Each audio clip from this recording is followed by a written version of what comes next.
Now we continue our 10 o'clock session. 10 o'clock session is Q&A, calm reporting on meditation, followed by Dhamma sharing again via the Heart Sutta Dhamma book. But before that, I want to make the invocation to the Devas. Turn the page 6 of your chanting book. Let us recite the invocation to the Devas. Invocation to the Devas. In this universe, in their entirety, let the Devas and deity come here. Let them hear the good teachings of the King of Sages, which gives heaven and release, Nibbana. This is the time to listen to the teaching. This is the time to listen to the teaching. This is the time to listen to the teaching. Samanta Chakavalesu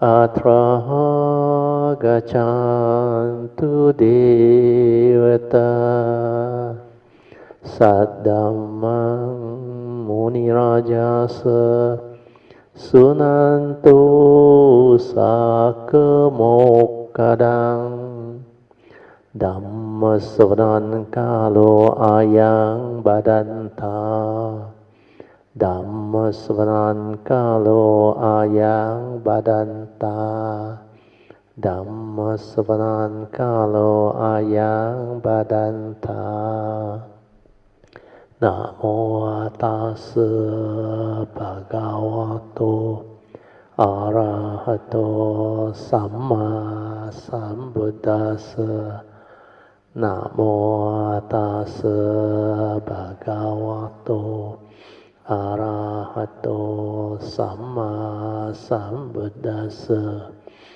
Namo Tassa Bhagavato Arahato Samma Sambuddhassa Iti peso bhagava arahang samma sambuddho Vijja charana sampanno sugato lokavido Anuttaro purisa dhammasarati Satta deva manusana Buddho bhagavati Swakato bhagavata dhammo Santitiko akaliko Ehipaseko Opanaiko Pacatang Veditabo Vinohiti Supatipano Bhagavato Saukasangho Ujupatipano Bhagavato Saukasangho Yaya patipano bhagavato savakasangho Samici patipano bhagavato savakasangho Didang Chatari Purisa Yogani Atta Purisa Pugala Esa Bhagavato Savakasangho Ahuneyo Dahuneyo Dakineyo Anjali Karaneo Anuttarang Punyang Ketang Lokasati Sadhu Sadhu Sadhu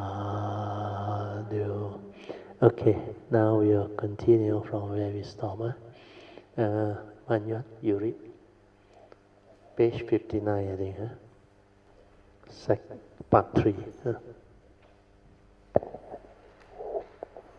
3.1 The three turnings and the three types of prajna as explained by Master Seong Hwa.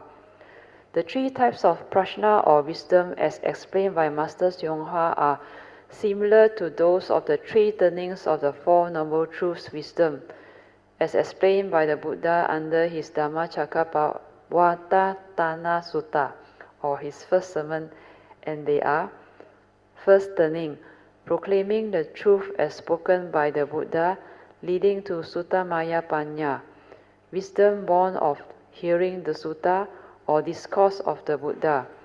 Master Seong Hwa calls it prajna of language. Second turning, reflection, contemplation, and inquiry into the truth as proclaimed by the Buddha, leading to Citta Maya Panya, wisdom born of constant contemplations, inquiry, and reflection on the truth as proclaimed by the Buddha. Master Seong Hwa calls it the prajna of contemplative illumination. Third turning, meditative training leading to Bhavana Maya Panya, wisdom born of the meditative training as taught by the Buddha. Master Seong Hwa calls it the prajna of characteristics of actuality or ultimate wisdom. Next lesson. 10 Heart Sutra class 1.1 Brother Theo's reminder on heedfulness.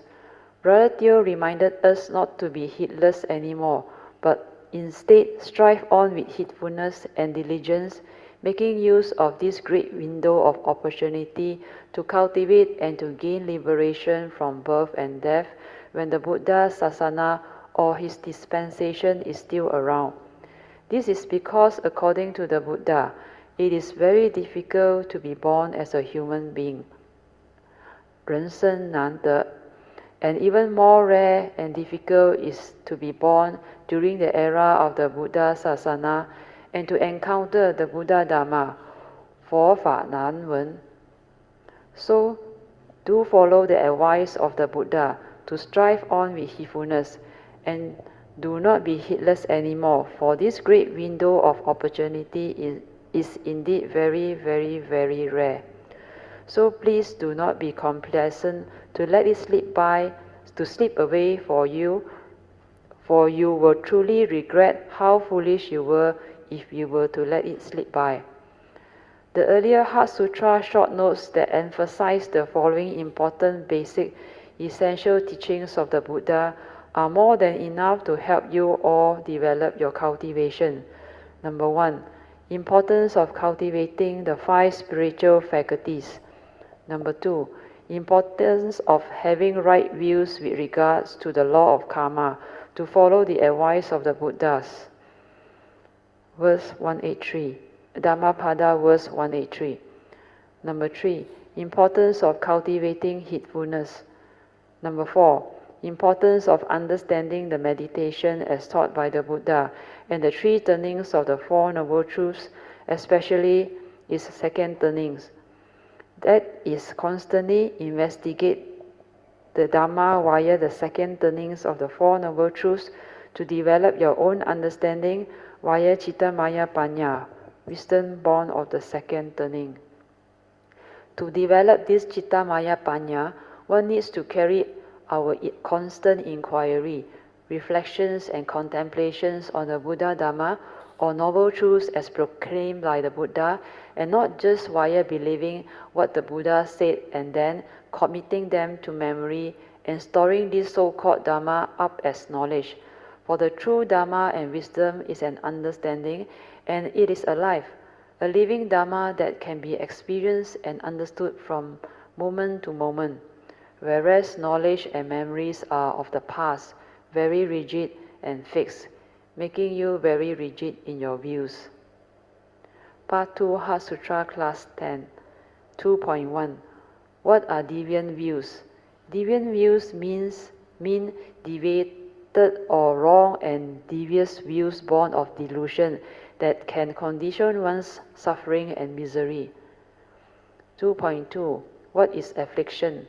Affliction is mental suffering conditioned by one's three evil roots of greed, hatred, and delusion. 2.3. The unmoving mind of true suchness. The true mind with the enlightenment factors of samadhi and upekkha or equanimity.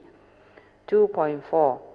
Why 7 years maximum or 7 days to realize the enlightenment? Four foundations of mindfulness. This is the one that the Kayamita asked that question. Why, according to Satipatthana Sutta, the four foundations of mindfulness, the moment you cultivate it correctly for that period, you will realize at least anagami, if not arantaship. Why not sotapan and sakadagami? So I have explained before. So because of the question, when I did the second edition, I actually add in the part on Avijja Sutta. I earlier on explained most of it is in accordance, but the Avijja Sutta make it very clear. Okay, you read the answer. Brother Teo answered, the four arousing of mindfulness or four foundations of mindfulness as taught by the Buddha is very unique because according to the Buddha, these four arousing of mindfulness is the only way for the purification of beings, for the overcoming of sorrow and lamentation, for the destruction of suffering and grief, for reaching the right path, for the realization of Nibbana. Then the Buddha continued telling the bhikkhus, verily, O bhikkhus, should any person maintain these four arousing of mindfulness in this manner for 7 years, for 6 years, for 2 years, let alone a year, for 7 months, 2 months, 1 month, half month, or 1 week, then by him, again, one of the two fruitions is proper to be expected. Wisdom, knowledge, here and the now, or if some form of clinging is still present, the state of non-returner or anagami. This is the assurance given by the Buddha. So it is worthwhile to give it a try, isn't it? Just sacrifice a maximum of 7 years to cultivate the Satipatthana, and your future existence, should you choose to come back, is all set and taken care of, i.e., no more fear, worry, anxiety, sadness, and suffering, etc. From then onwards, worth the while, isn't it?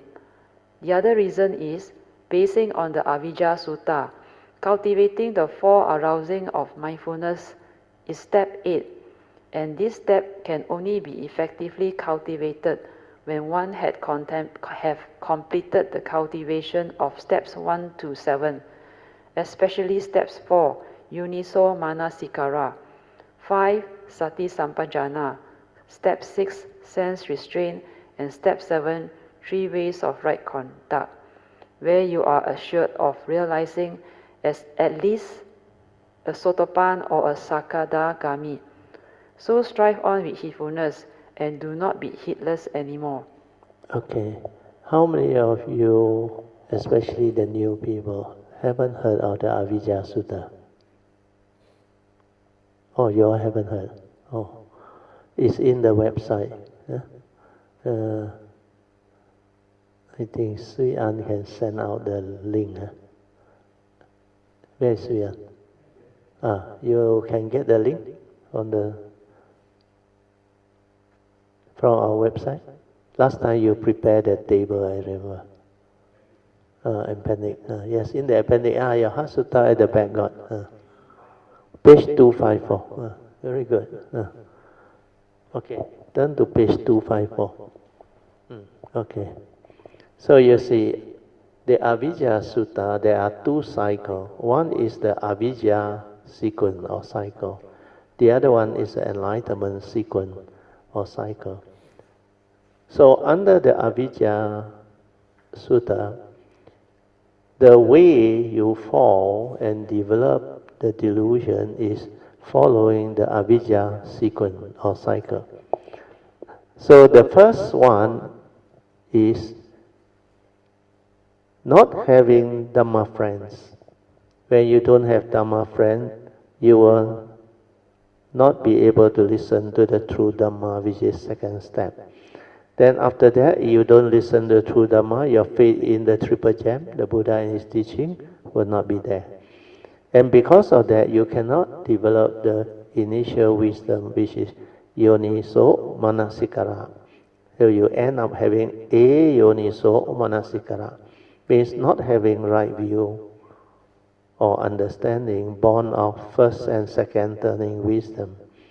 And because of that, you lack mindfulness and clear comprehension. And when you lack mindfulness and clear comprehension, you cannot cultivate the precept. Sense restraint is not there. You lack sense restraint. Then because you lack sense restraint, the three way of right conduct you cannot do. Instead, you arise a three type of wrong conduct with all the wrong thought, wrong speech, wrong action. Then because of that, all the mental hindrance, the 5 mental hindrance, they arise. That's why you cannot develop the meditation. It hinders you from entering the meditative state of inner peace, inner calmness, and inner awareness. And the reason why the mental hindrance are there is because you have ignorant avijja. So this is the avijja sequence. Then you look at the enlightenment sequence, how you can become enlightened. That's why in the Sutta is mentioned, the first prerequisite, the Buddha said, to become an Arya is what? Huh? To have Dhamma friend, Kayanamitta. That's why our grouping is called Brother Theo's Kayanamitta. Understand or not? Because without this, you cannot actually, I should say, you don't stand a chance. Because without the Kayanamitta, you cannot link back to the Dhamma. Who are the Kayamittas? Kayamittas are Dhamma friends, Dhamma practitioner, cultivator of the Dhamma. And there are two types. One is ordinary Kayamitta, means Dhamma friends that walk the path of Dhamma. They have not realized the Dhamma. They are already established as Dhamma friends, where they agree to cultivate the Dhamma. Then the second type is Dhamma friends that has the Dhamma, have the realization. Then the Buddha indeed mentioned, he is the best among the Kayamittas, because without him, there is no way you can develop the understanding. Because without the Buddha, during on sasana, there is no teaching. That's why without the sasana, very difficult to find the teaching. So he is the, he used the word, the best. There's an English word, I forgot already. I can't remember what word. In my about there, I got right. You check the about, then the Avijja Sutta. About our website, then the Avijja. There is an English word that he used, which is very good.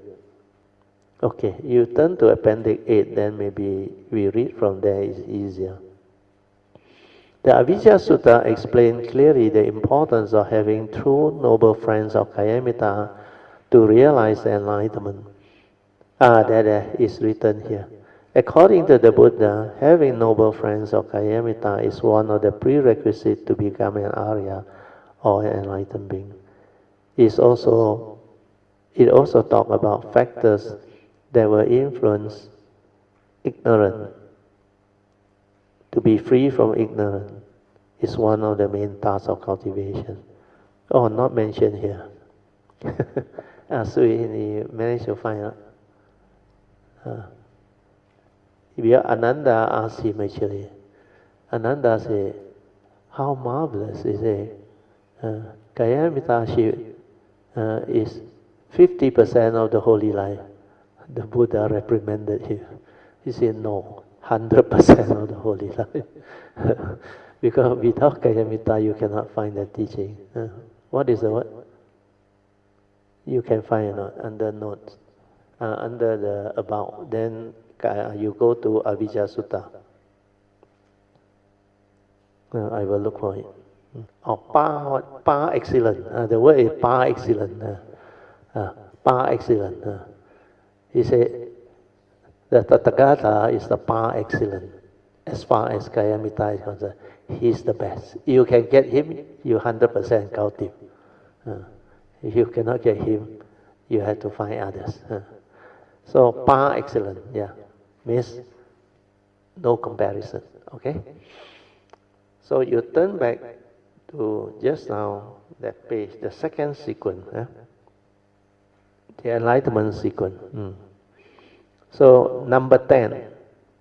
Actually, you look at page 253, easier to read, because the 254 one very small print.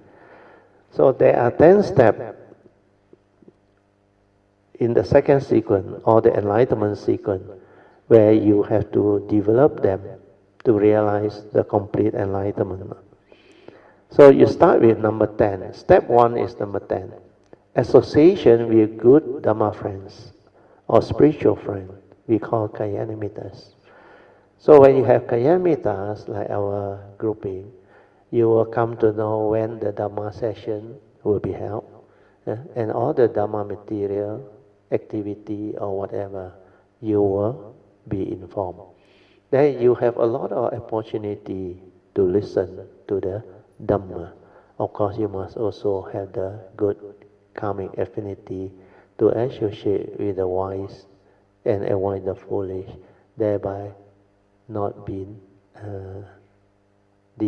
deviated in your ability to look forward. Yes? To listen to the true Dhamma and listening to normal Dhamma are two big different things. Because a lot of Dhamma may not be the true Dhamma. That's why they have a word, our Dhamma, not the true Dhamma. So you have to make sure you make the right aspiration, take refuge. Then don't be gullible. The word is gullible, easily believe. Put it to test, investigate. Assume you don't know, clean slate. If it's the truth, it will stand up to investigation. Then no harm, give it a try. But if it's not the truth, it will not bring forth the result. And sometimes it will lead to deviation. Like the Buddha said, he told the Kalamas, whatever people advise you, check. If I follow and do, does it harm me? Second condition, if I follow and do, does it harm others? If it does not harm you and harm others, no harm. Give it a try. Then ultimately, of course, he said, if the world still has noble evil power, the world will not be without Aryas. So, having Kalyanamittas will give rise to the second step, which is having the opportunity to listen to the true Dhamma. And when you have the opportunity to listen to the true Dhamma, what happens? You develop the faith in it, the confidence in it, the faith in the Buddha and his teaching, the faith in Triple Gem. So once you have the faith, that confidence in the Buddha, Dhamma and the Sangha, it will drive you to cultivate. The moment it drives you to cultivate, you will develop the cultivation of the first turning, second turning, then later on, of course, the turning, to realize the three types of wisdom. So at number 3, going up to the 4th step, which is number 7 on the page 253, you will develop the initial wisdom called Yoniso Manasikara. This Yoniso Manasikara is the wisdom that you develop through the first turning, listening, Contemplation, second turning. Contemplation, reflection, and inquiry, second turning. These two initial wisdom, you no need to meditate. No need bhavana. Just by pure listening, contemplation, reflection, and inquiry, then you will come. And with this, you can realize Sotapanaship, Sakadagamiship, no problem. But you want to realize Arahanta or Anagami and beyond, you need to develop the meditation.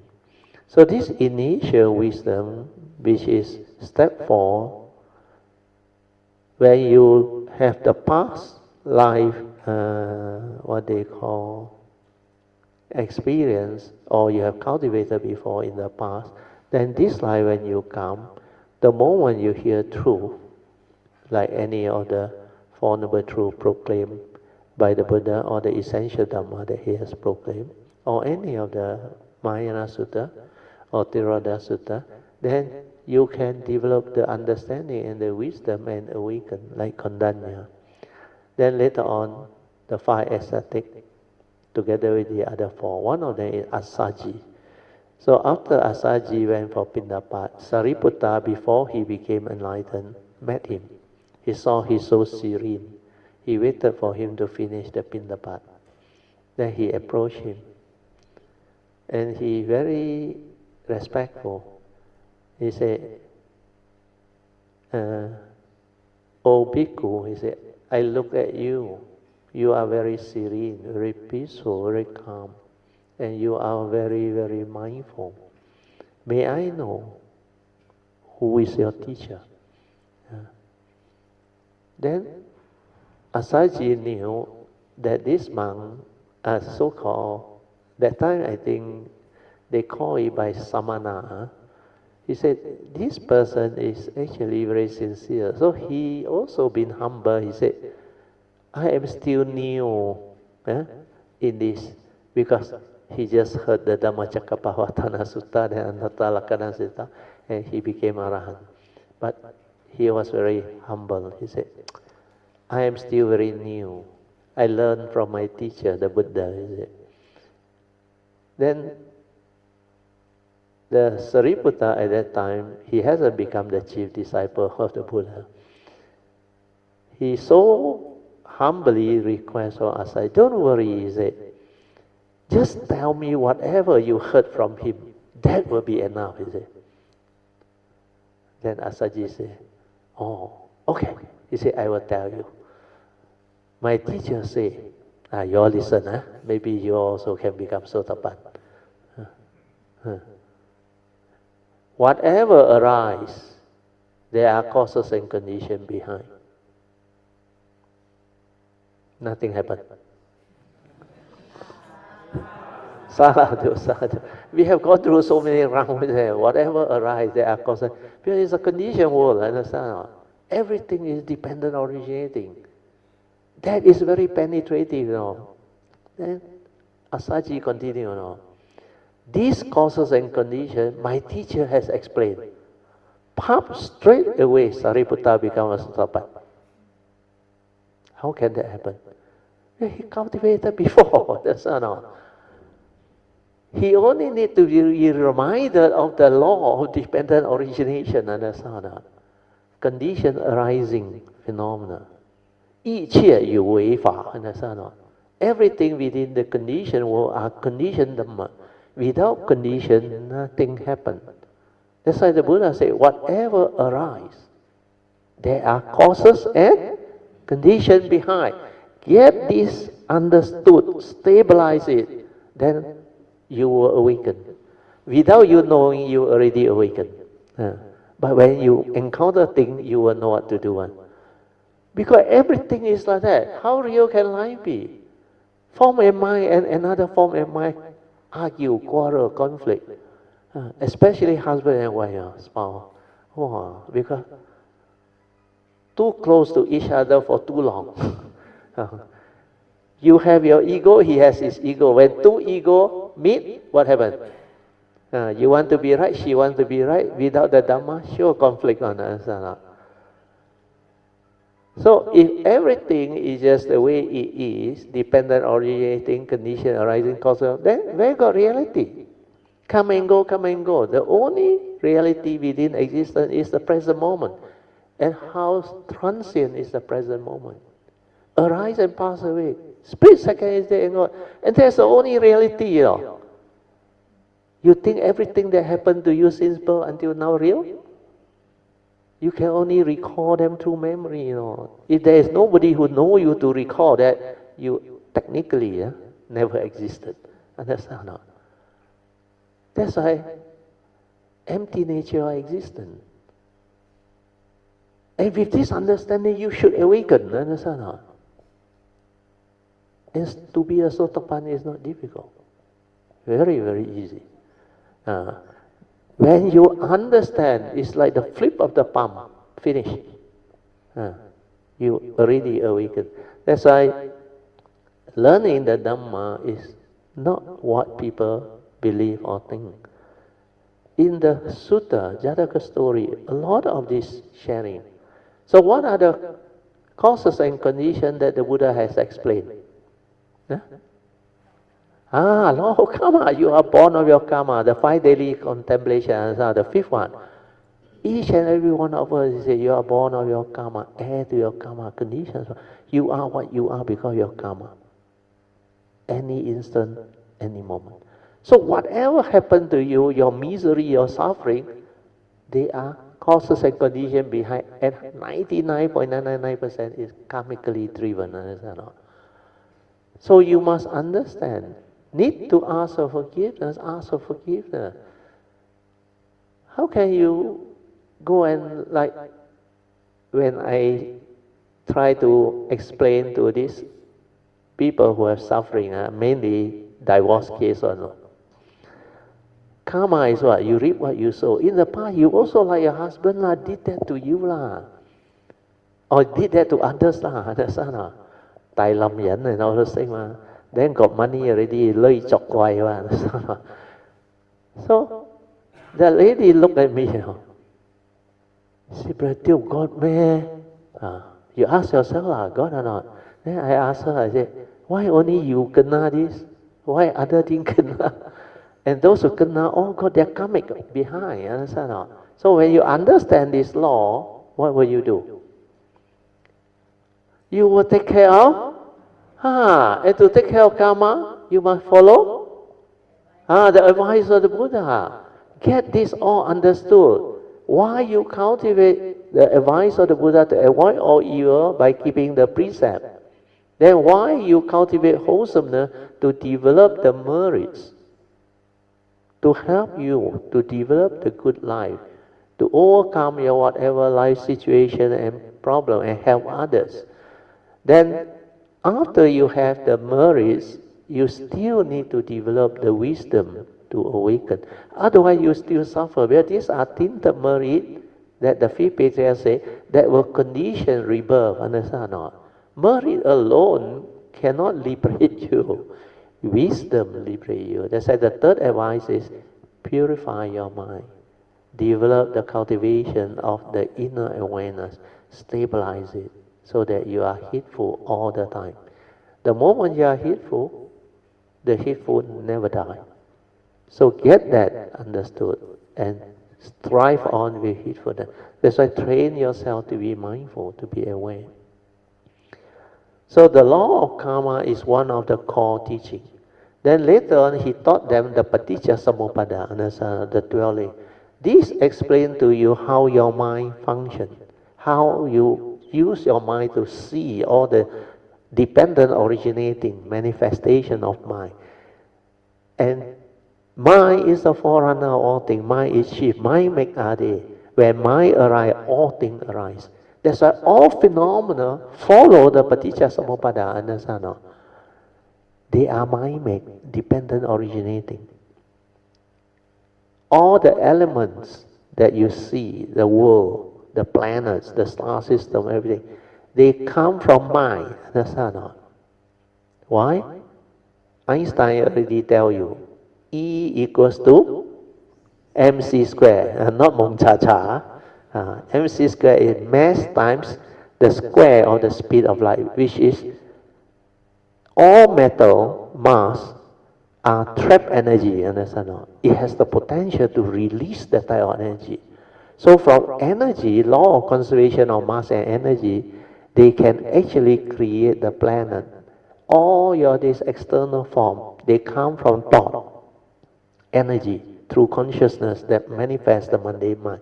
That's why the whole phenomenal world of consciousness and form are mind-made. Understand? Or not? In the Surangama Sutta, he says, after we fall for so long, the living being deludedly cling onto the five aggregate of form and mind. Believe this is real, this is them. Then this one become what? Traveler in space and time. Why? You go around the universe, you don't know. You no need rocket. Karma take you there.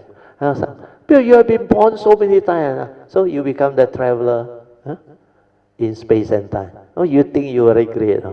But without this Dhamma understanding, a lot of suffering in between. Almost every segment, you're miserable. Especially you're born in the hell realm, the woeful state. Or even the Peta realm also. Not easy. Sometimes you look, even our human rhymes, so much suffering. Understand or not? So, when you see all this, understand all this, you wake up, understand or not? That's why Asaji just heard this. And Sariputta, because he passed cultivation, he's foremost in wisdom, straight away he recalled the teaching, Then he awakened, Then when he met the Buddha, he took longer than Mongalana. Mongalana 1 week, Arahant. Sariputta 2 weeks, foremost in wisdom. Why?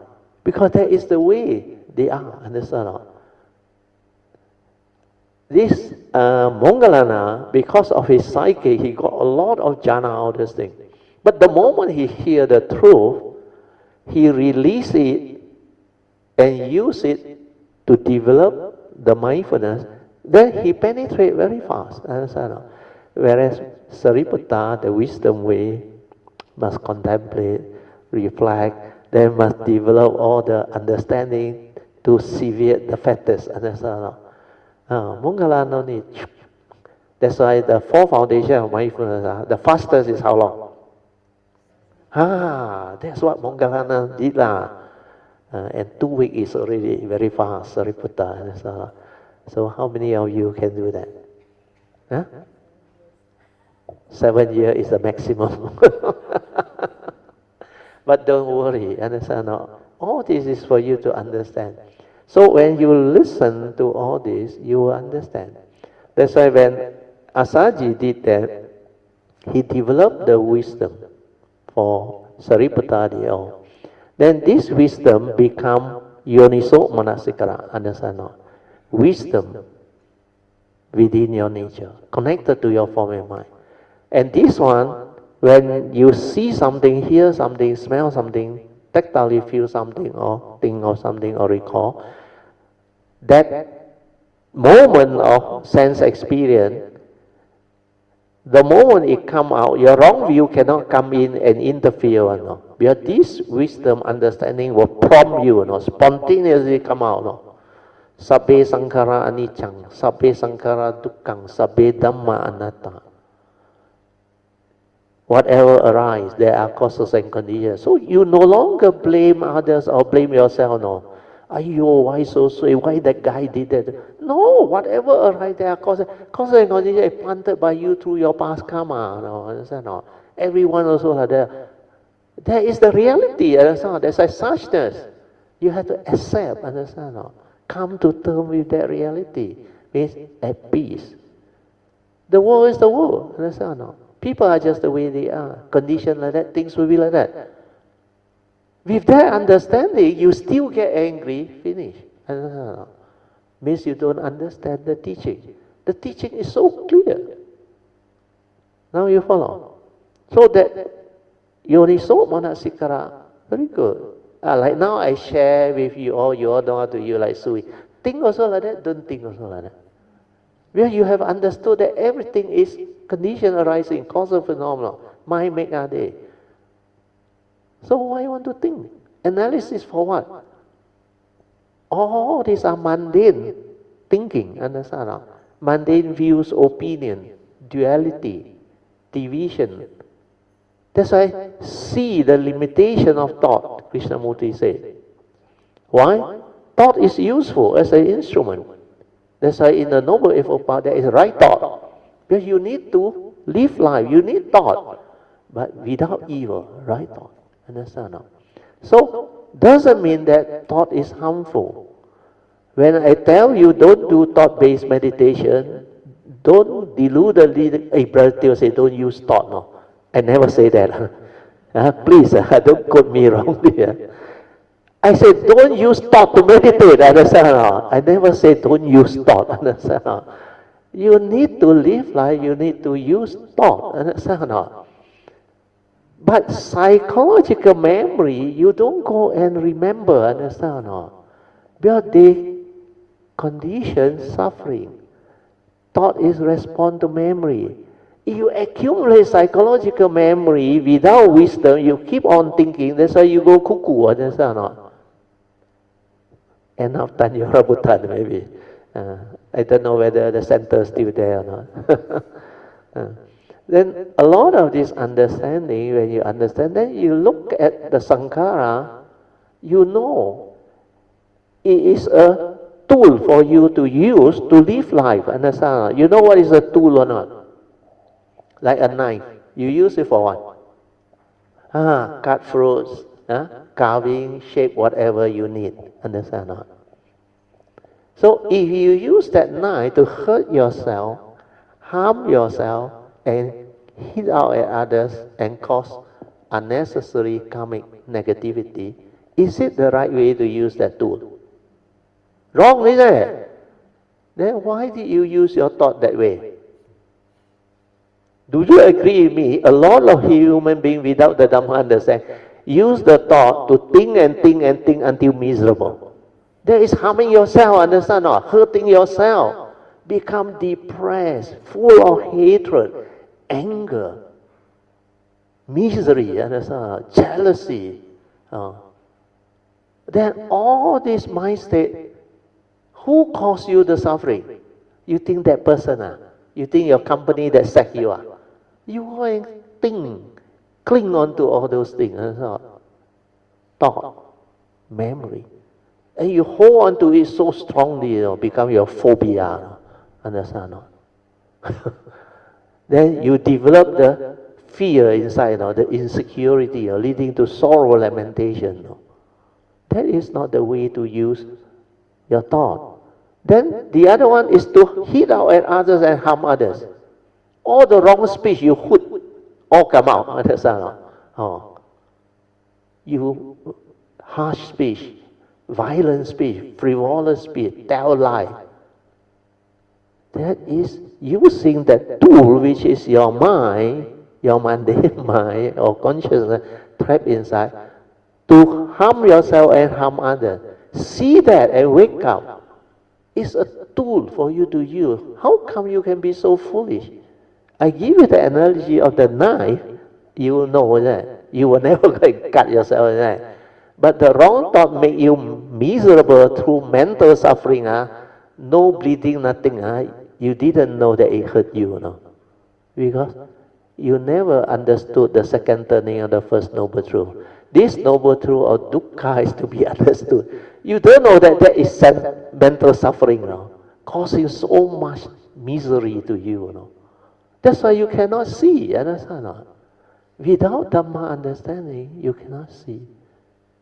Let Poh Cheng share. Very good. Yeah. Not on.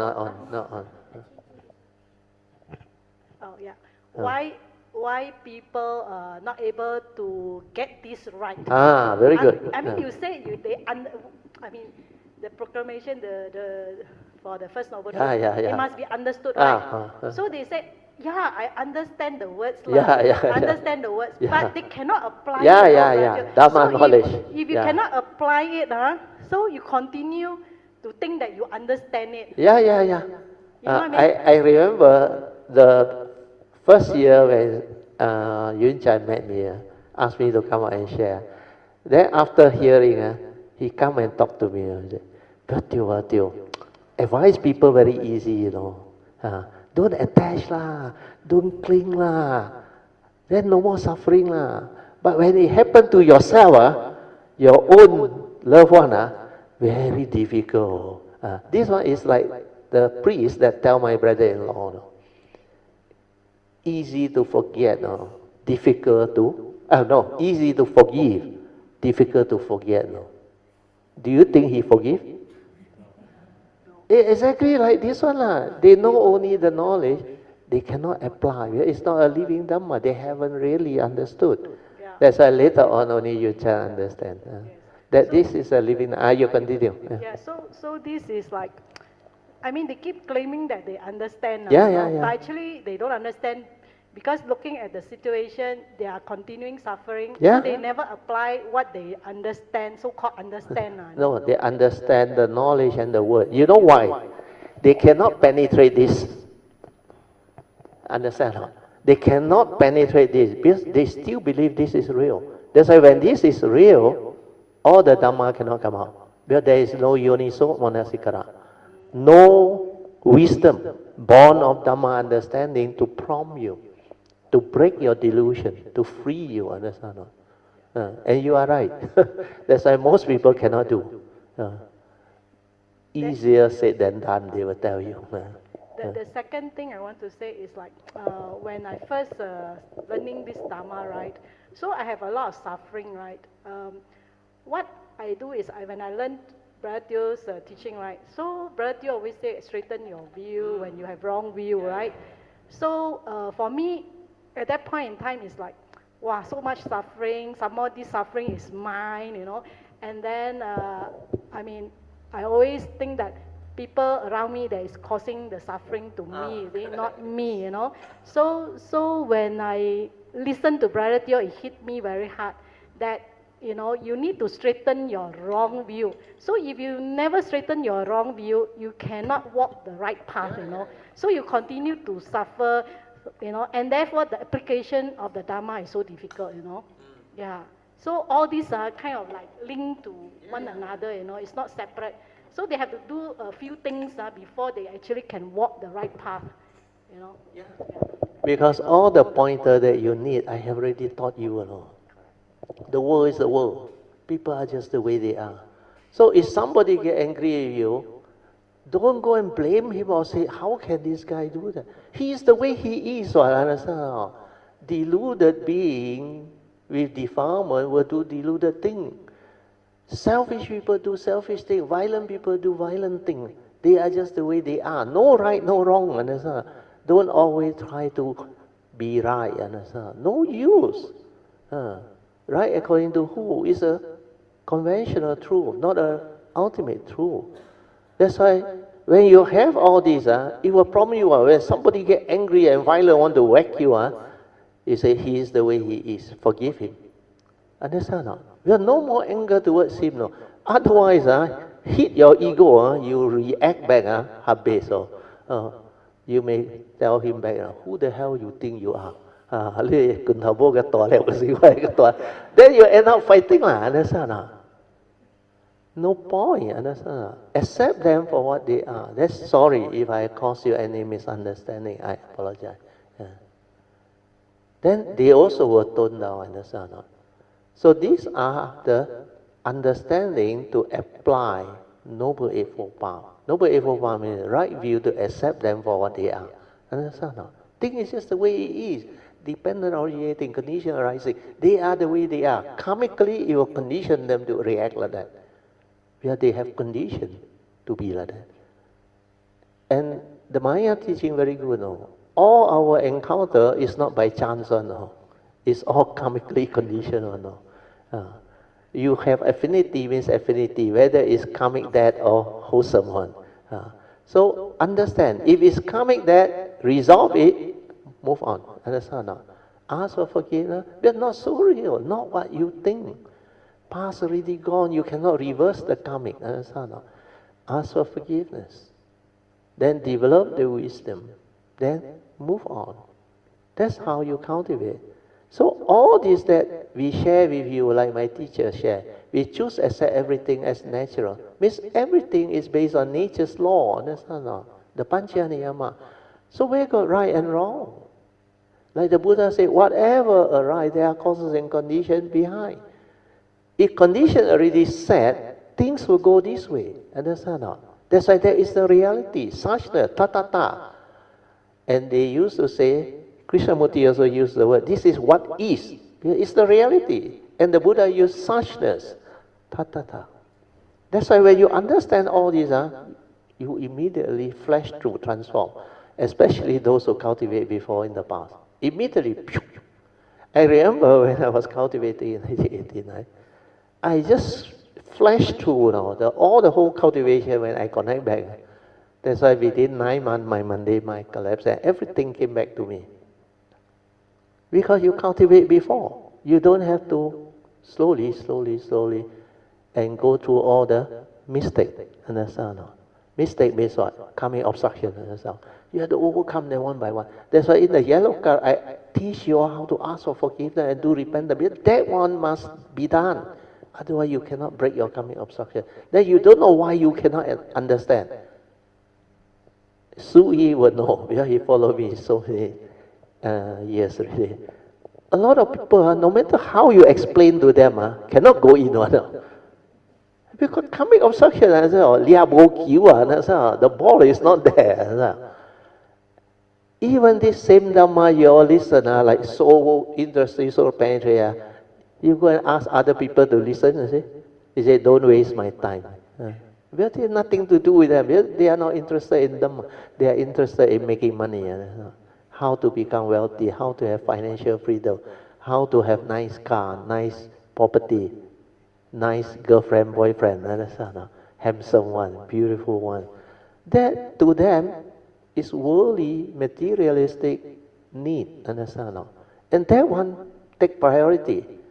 They will only think of religion or Dhamma when the first noble truth hit them, understand?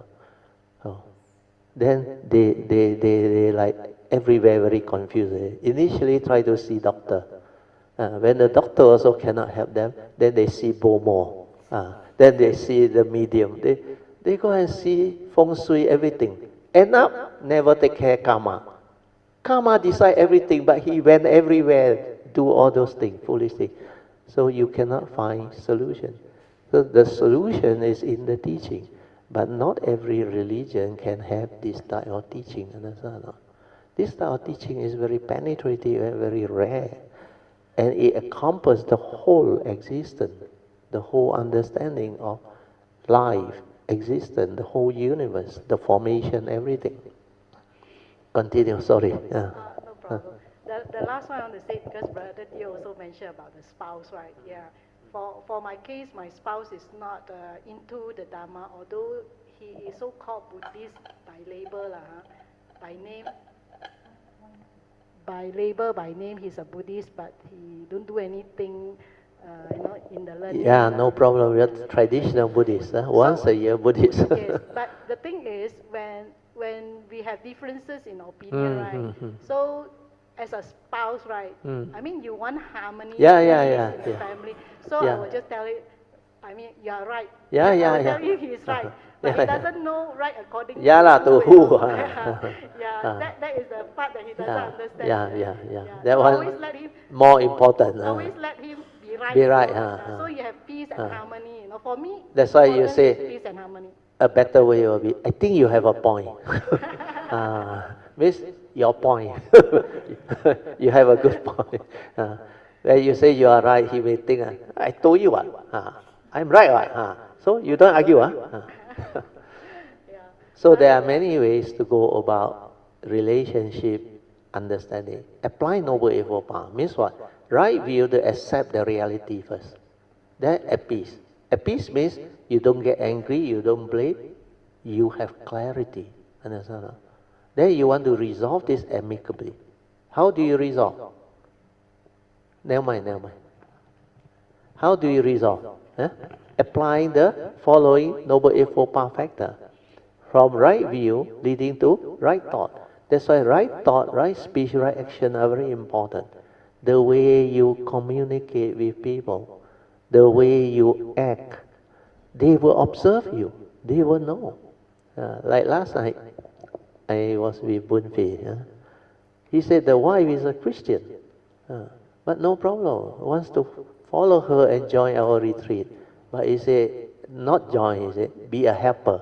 He asked me, can or not? I said, can. Papa Suri will accept, no need money.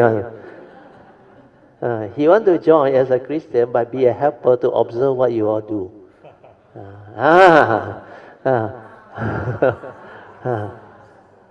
You see, Christian want to attend Buddhist retreat. Wow, I said, that's very good. Then he said, now a lot of harmony. Because he told me, when he listened to my Dharma video, the wife, although not near, also attentively, from far listening. She asked Bun Fei, what Brother Teo meant by this. Because why he can become like that? He observed Bun Fei change, understand, after the last retreat. And yeah, on. Never mind, don't worry. This is something very good for her, understand? Because there is harmony, there is understanding, despite the difference of religious labor. You know what is a labor or not? That labor never define you, understand? You know why that labor never define you? You can claim to be a Buddhist, but to be worthy of the Buddha, to be his devotee, you must have what? At least follow the advice of the Buddha, understand? Like Christian. You must have the embodiment of Jesus' love and compassion, understand? Otherwise, how can you call yourself a Christian? And when you have love and compassion, you will not do all the wrong thing. That's why they have their commandment, understand? So all these basic religious belief will have the moral part. They have their commandment, their precept or what? To avoid all evil. To prevent you from committing evil. So all these are very good. So, yeah.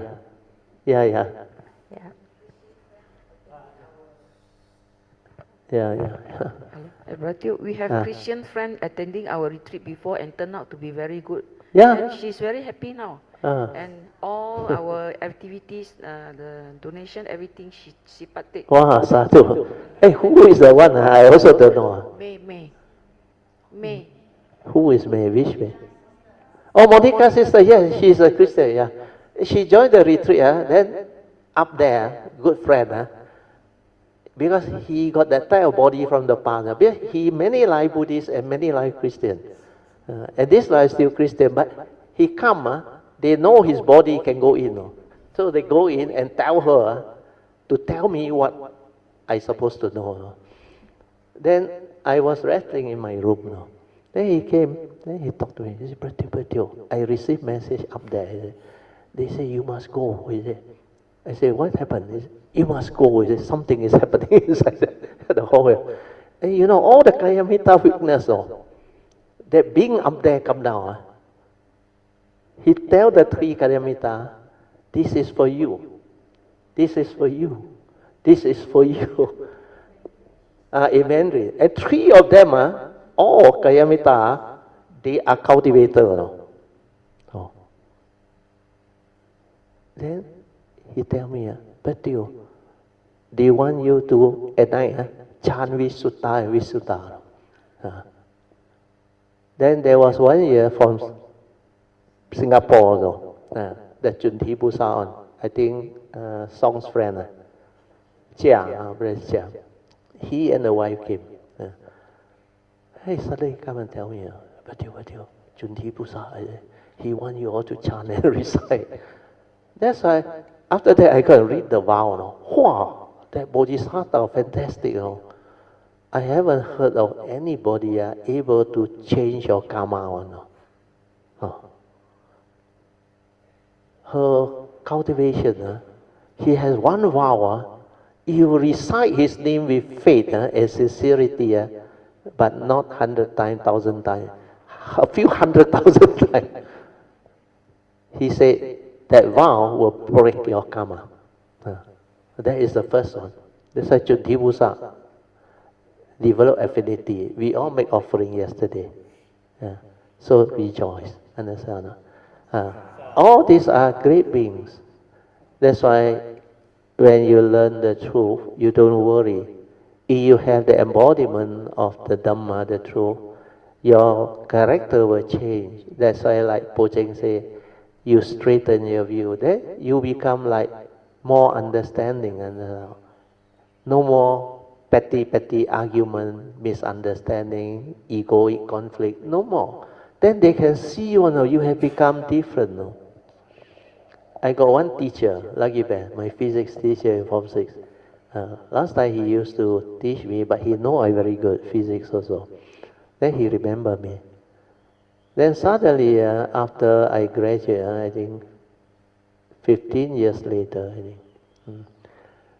Then suddenly he met my brother, also Tzu Chi member. Then he talked about meditation, when he was teaching people meditation in Alostar. Then that time my brother was here, he said, oh, my brother also teach meditation. No? He just told him that. Then he asked, who is your brother? He spelled out my name, Teo Kian Kun. No? Straight away the physics teacher know who I am. No? Hey, he's my student. I said, wow, I want to connect him, Then after that he called me. Then he attended my class. He was teaching like Brother Wong learned on the Vipassana type of thing. Then he want to give me book. I said no need. Then later on, he attended my class. For 3 to 6 months, he really cannot understand. He came and asked me, he said, why everything you teach is so different, he said, from what he learned. Then after I teach him, then he tell me, sometimes I got big problem with my family. Then I know already. If the Dhamma is right, family no problem. He say, my wife, my son, they all, when I tell them to be mindful, they very angry, There was one incident, they were eating their meals. Then suddenly, kids, the son, I think the spoon or what, make a lot of noise, then drop. Straight away tell you to be mindful. Then what happened? He said, one incident. Before he even sound out, the son stopped him. Stop, Papa. He said, I know what you're going to tell me. Wow, he got so angry.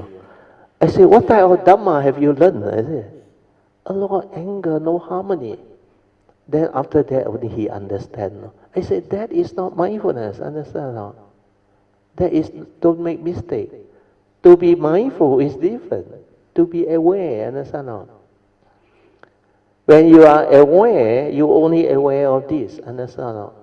That's why sometimes you can also make mistake, understand? Like yesterday, remember? I took this tumbler out.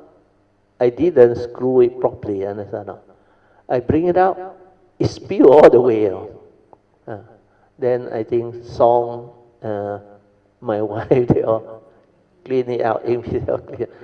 Well, I didn't tighten it, understand? But I was fully aware when I walked, understand? But this thing, because it spilled on the floor, never spilled on me. That's why I don't know what happened. So what happened was, after a few years later on, where he has faith in me, he changed. He become different. Then the wife tell him, every time the wife say, you better to go to Brother Teo's class, he say. Listen more, learn more. Then the wife got any problem or what, call me. There was one incident about the child, the son getting married. No need to share that one. He call me. Then I call up my teacher, Mr. Kang. I said, please understand, after you learn all the Dhamma, why you want to go through all that? That's why sometimes religions divide and create a lot of problems. are he Buddhist now. The daughter get married. So daughter get married, the father, sure, I Buddhist, I want a Buddhist ceremony. But the son-in-law is a Christian. No? Oh, like that, almost end up not getting married. Oh. So how? Then I call him and say, hey, who is getting married? Your daughter or you? Why you want to create this type of karma? If like that, in future, you have parents who will tell you off also. Understand? Do you want to create all this karma? I say, resolve it amicably lah. He want Christian, he boy side, celebrate Christian lah. You want a Buddhist, you arrange your own lah. Why? Because of small thing on the discussion table that almost flare out until the wife called me. Then resolve after that. There's another Kayamita in Penang on also same. Then the wife wrote to me. Then after I explained, I said, Bertie, I know what to do already. If my husband want to blow up, get angry, let him get angry. Like that also go. That one is worse. No? That one is not a Christian, no? Chinese, but the daughter fall for a Middle East one. So all this very common when you don't have the understanding. Okay, and now, so I didn't finish the Avijja Sutta. I better finish it. We are only at step 4, okay? Yoniso Manasikara. This one will prompt you. That's why after you have this, you know what happened? Your mind does not stir anymore, understand? Because this Yoniso Manasikara is the initial wisdom at the moment of sense experience. That you are able to accept the reality of the moment. That you at peace, no? Understand? Means there is space between thought. Understand? And that one will give you more condition to be mindful, to be aware. Which means with the initial wisdom, your mind will not react and stir based on your memory, your views, your opinion, your conditioning, your beliefs. All this will not come and disturb you. That's why you can be mindful, understand or not? And when you can be mindful, you have more moment of space between thought, your mindfulness can become stable. It can accumulate into sati sampajana, which is mindfulness and clear comprehension of all your action and movement within the present moment. That is step 5. Understand?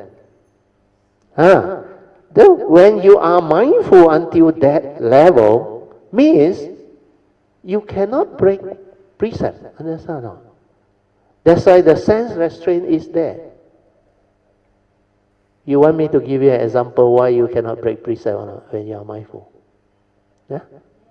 I explained this many times already. When you're young, without knowing the Dhamma, you whack mosquito before. True or not? And do you develop the understanding why you get the aversion and want to whack? You think it's a nonsense and it sting you. Then later on, a lot of Kayamita say, brother, donate blood lah. So donate blood, they not angry, no aversion. I want to buy. But I say, got malaria how? Anopheles. Or the other one is what? Andes. They say, that one, that one maybe I don't kill, I avoid. But that is not the way, understand? When you develop the mindfulness already, when you undertake the training rule not to kill and not to harm, you will have the awareness now. Before you have the aversion to arise the intention to kill, there is sense data coming in or no, especially when you see the mosquito, then it keep on coming and doesn't want to leave. Do you all realize or not? Yesterday there was a fly. God, I just let it be. Then he go. That's why a lot of these things you cannot understand. Then the moment you aversion, you dislike the thing, you want to do something already. Understand? That is how your mind functions. That's why that or what? Not only you see, then you know mosquito already. Understand? But your habitual tendency is what? Nuisance. Immediately you want to destroy. But before you can even kill, there are so many moments of awareness that can know all this and can give rise to sense restraint. No? Once that one comes, it will trigger all your habitual tendency to stir. But the awareness, no, and you remember your precept. You undertake the training. So how can you do that? It should stop. Let's say that one didn't stop. Then after that, how do? You want to move your hand already there. You want to whack that mosquito already there. Kaya Nupasana, this follow move, you aware there. At that moment, you still don't know what you are doing. Means you don't know what sati is. You don't know what the law of karma is. You reap what you sow. All this type of shit, how can you do? You cannot. That is life, you know. When you smash a mosquito, although it's a small fellow, you know, in reality, when karma hit you back, you will die of shock, understand? No? Like the mosquito shock, pow. So you die in gas pipe explosion, maybe, understand? No? Or war and all those things, or accident, pow, or plane crash. So please understand this. Reflect the consequence. Then you cannot do. Then not only that, no. Let's say you miss this one, your hand go and whack, understand? Then to kill, the mosquito must be there, only you can kill. If the mosquito not there, you cannot kill. Means you haven't broken that precept. No? So with all this awareness and mindfulness, the sense restraint will be there, understand? No? You cannot do. Because this intention of the thought, with the clarity of the mind and the Dhamma, the Yoniso Manasikara will prompt you, you cannot do one. There's a sense restraint will be there. And that is step 6. Understand? No? So with sense restraint, then you cannot break precept. You are at least a sotapan. Understand? That's why they say the sotapan never go down to hell. Understand? No? You understand? No? Born in the heavens. Understand? No? Because he has the 5 precepts well kept. So with that, he will continue the cultivation of Noble Eightfold Path. Then when he cultivates Noble Eightfold Path with right view, leading to right thought, right speech, right action, he has the 3 way of right conduct. And what is that? Step 7. By then, you are at least a Sakadagami. Because the 5 fetters that the Sakadagami root out, the second and third fetter, first 3, at the Sotapan level, you severed. The 4th and 5th is what? Sensual desire and ill will. At this Sakadagami level, you attenuate it only, you know. You reduce it only, you know, sensual desire and ill will. But at Anagami level, you must root it out, understand? No? That's why when you have sense restraint, you almost can do it already. But you need to cultivate Noble Eightfold Path. Then finally, you have to end up cultivating Noble Eightfold Path. Once you establish right thought, right speech, right action, and right livelihood, and the 4 right effort, all these things will transform you into a Sakadagami. Means by then, the 3 type of right conduct is already with you. Once it's with you, means your sensual desire and ill will be reduced, will be accentuated. Otherwise, you cannot have that one. Understand? No? Your right thought, right speech, right action, and right livelihood leading to the 4 right effort. When you cultivate that, means you understand the Dhamma already.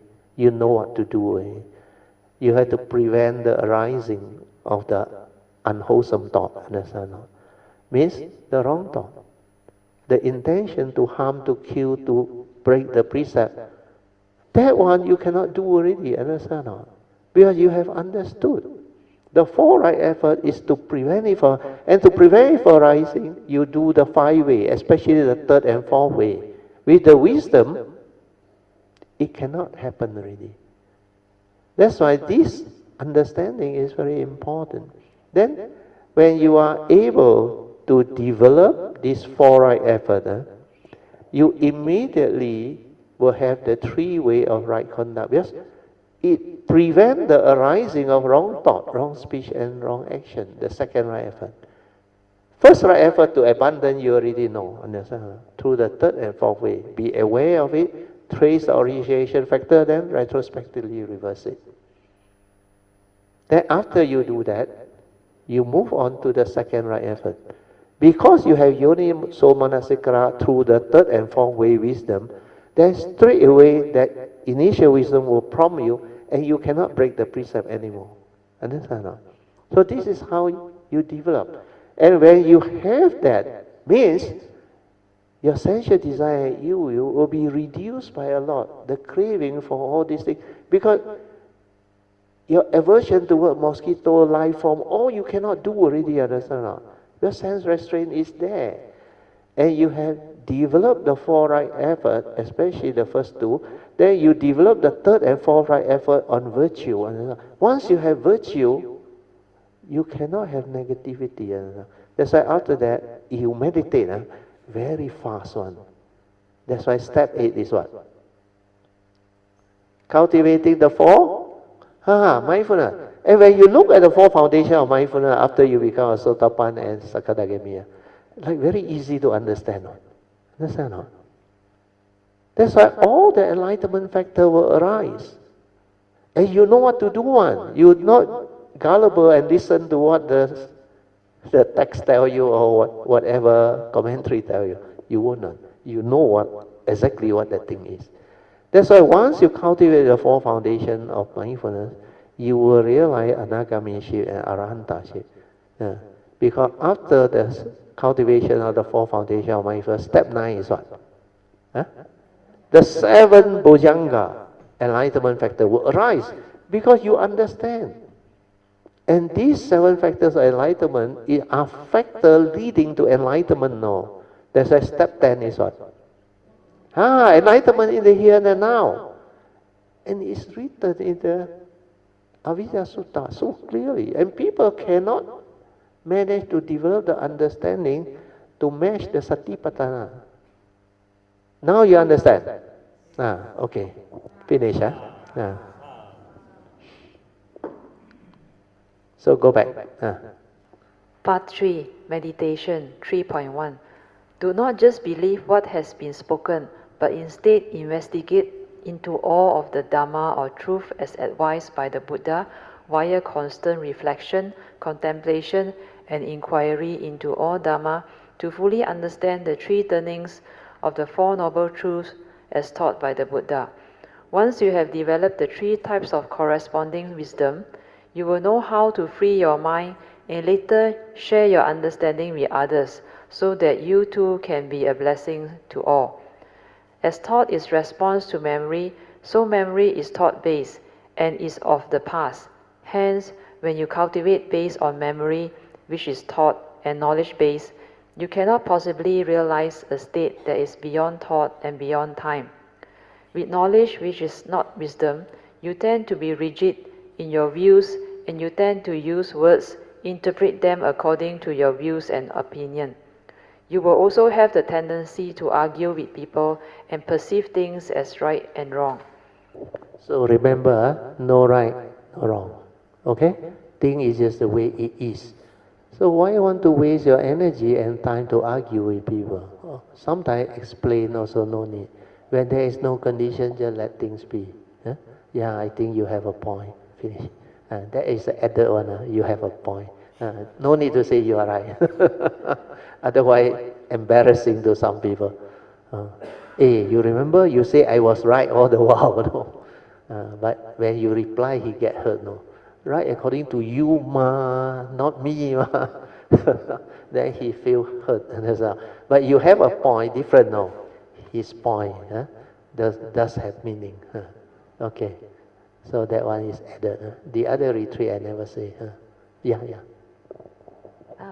Something to add regards to the right and wrong and all these examples, because I see Atta in front of me here, so it was very glaring, very obvious.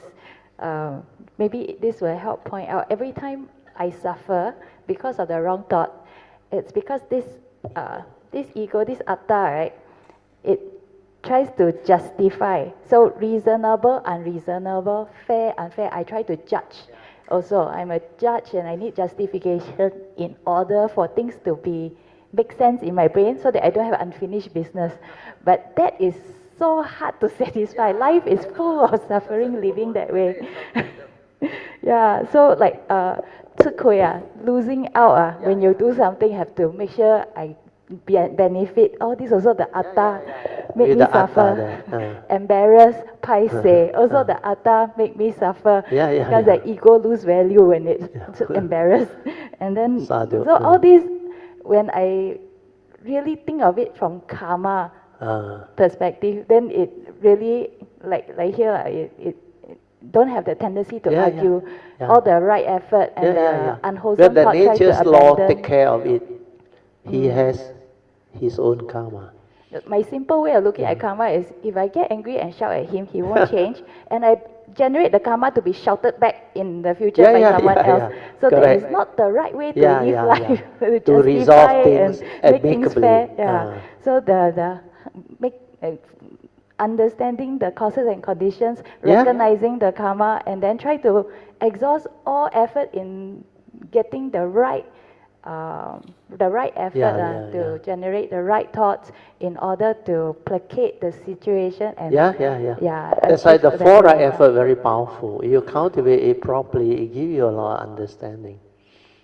First right effort is to abandon the wrong thought, wrong speech, wrong action, and the wrong way of doing things. Then second right effort, where you have the initial wisdom, you can have the right effort to prevent the arising of this wrong thought. Now that one, you would definitely at least Sotapan or Sakadagami. You can prevent it from arising. Well, that Yoniso Manasikara very stable already. That's why the other two, third right effort is right effort to cultivate all the virtue, the goodness, the wholesomeness, the 10 meritorious actions that are still not in you. Then the fourth one is easy. Right effort to refine upon and perfect them all. But in the Theravada traditional teaching, the fourth one, they teach you differently. What did they tell you, the fourth right effort? Maintain enough already. So make a note. Okay. The last part is without the atta, I find myself very easy to apologize. Yeah. I know why I am apologizing. Because like when in a lot of situations now I cannot agree, but I apologize. I'm sorry I made you feel that way. Because I really made that person angry. So a lot of clarity when I look at it from the perspective of karma. That's all. That's why that is part of right speech, understand not? The way you communicate with people, especially spouse and difficult people. That's why the first thing you should do is apologize. Apologize means what? To tell them, I'm really sorry if I have caused you any misunderstanding or have caused you any anger or whatever that make you unhappy. I don't intend to. Without knowing, maybe I have caused you. So all this, the way you apologize, actually tone down the whole thing. The violent person also will resolve. Then you say, okay, never mind. If you start to be angry and want to be right, I tell you, it won't end. They will come after you. So how to resolve things amicably is right view to accept the reality. Because like the Buddha said, whatever arises, there are causes and conditions. Causes and conditions, things will be like that. Everything to do with karma. Then arise the right thought, means no negativity. Don't want to get angry, no evil road, no fear, nothing. Just resolve it. Then you will arise the right speech. You speak properly. Right action, you act properly. If there is anything, claim my insurance. Then they will tone down, understand? I have comprehensive insurance, you can claim. Then they feel good, understand? If you still want to make a report, go ahead. And I will help you in the report also, you can tell them. Because if they can claim insurance, why not? So through that, you resolve things amicably. And when it's resolved, is no more a misunderstanding. Then that person also feel happy, understand? Then he will actually have a lot of joy. He will also become like toned down, smile. Okay, no problem. You okay, your car? Otherwise, hey, you cock eye, cannot see. My car here like that. You know what is this car worth? How much? You like that bang. Then the two fellow flare out. Because the tendency is to react and get angry. Understand? But if you straight away apologize, he will also turn down. Understand? You say, don't worry, I got comprehensive insurance, claim my insurance.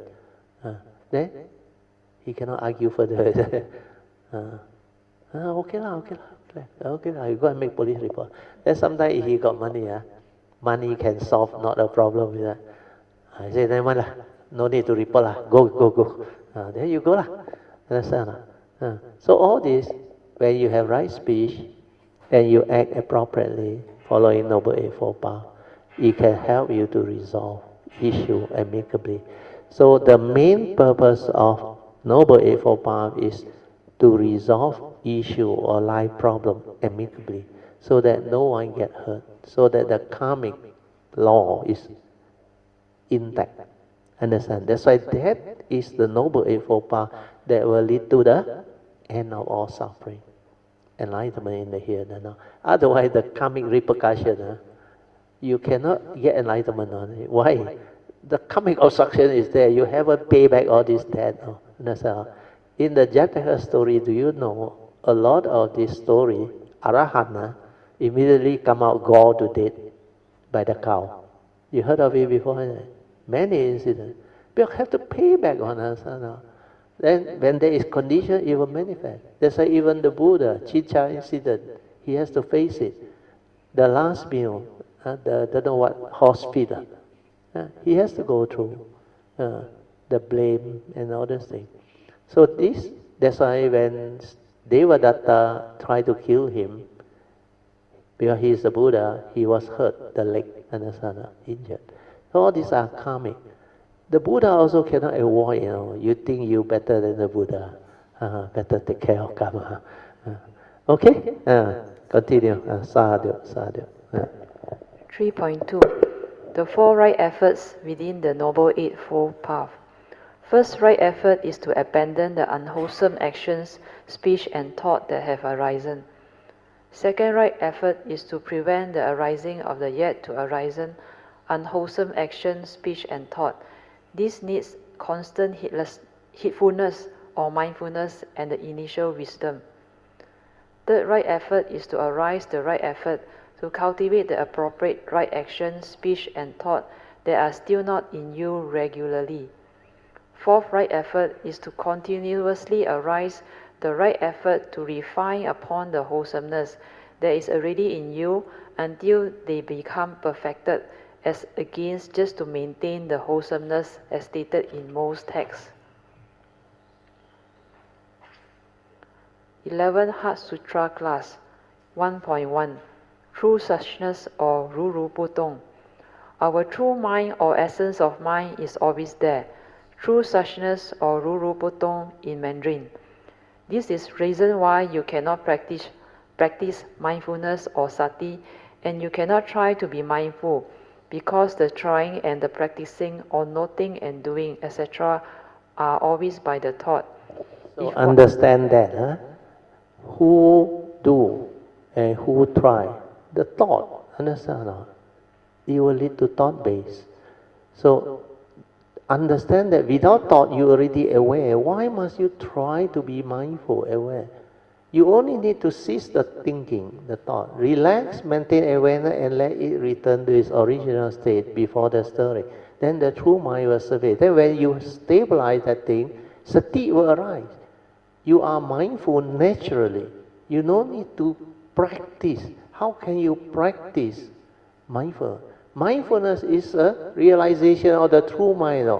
You think any amount of practice using the thought, not standing, walking, then not rising, falling, do all those things. You think it can help you realize that nature.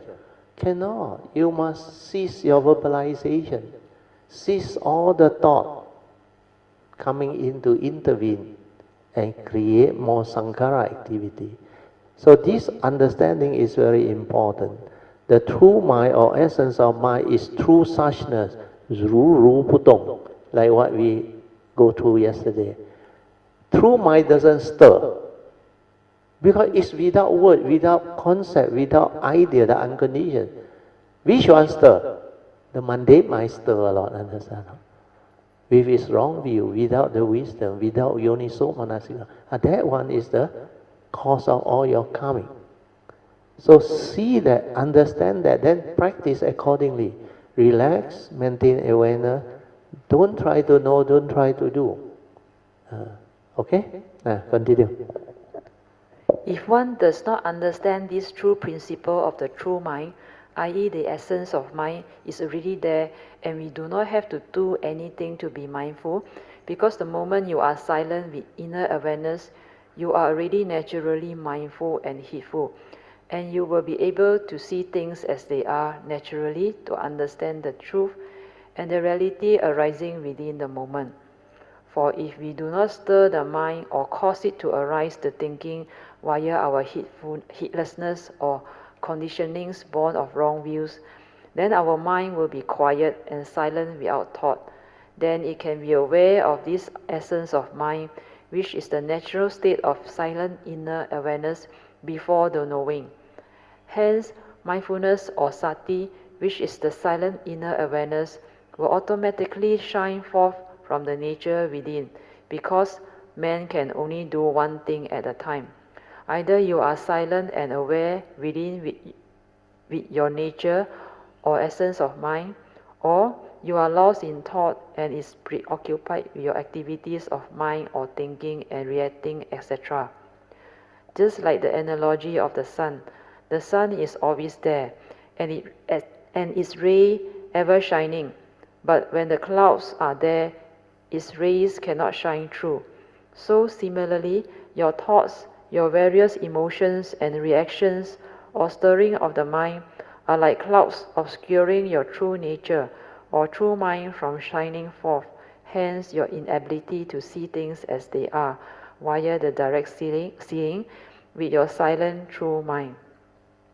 According to the Sutta on dependent origination as taught by the Buddha, the first three links are Avijja Pachaya Sankara, then Sankara Pachaya Vijnana, i.e.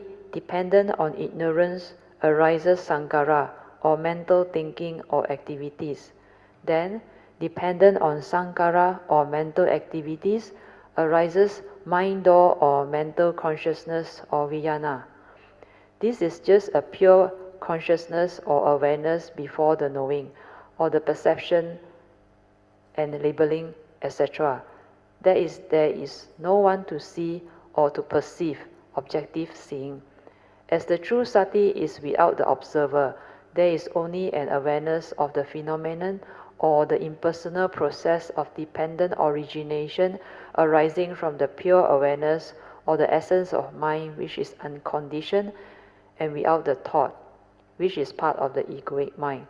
Or as per what the Buddha had often said, in the seeing there is only the seeing consciousness, and there is no one to see or observe, because they are all conditions arising naturally and causal phenomena. So this is the true understanding of anatta within the dependent origination teaching born of right view, hence no more Sakaya Ditti or self-delusion. It is delusion that conditions the living beings to cling and grasp onto the five aggregates of form and mind, or the mundane mind, and this is the main cause of one's suffering.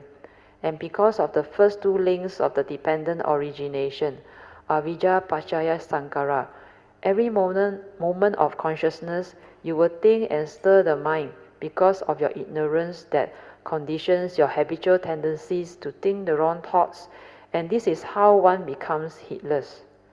So if there is no wisdom or universal manasikara, wise attention at every moment of sense experience, Then the mind will be conditioned into craving via the link Vedana Pachaya Tanha, or dependent on feeling, craving comes to be when there is no wisdom or wise attention at the moment of sense experience. 2.1. The state of non-returner or anagami. Question 1. Why did the Buddha say, "Verily, O bhikkhu, should anyone, not necessarily a Buddhist, who cultivates these four foundations of mindfulness in this manner for 7 years, then by him one of the two fruitions is proper to be expected, sainthood in the here and the now, or if some form of clinging is still yet present, the state of non-returner or anagami, the third stage of the supra-mundane enlightenment." And why not at least a sotapanna or a sakadagami is to be expected?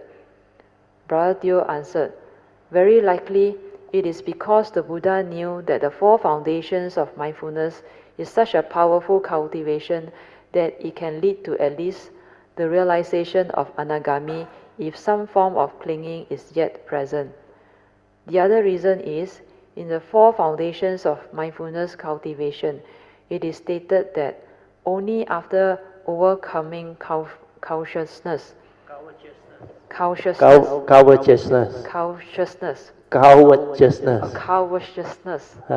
and grief, can one cultivate the mindfulness of kaya, vedana, citta, and dhamma nupassana.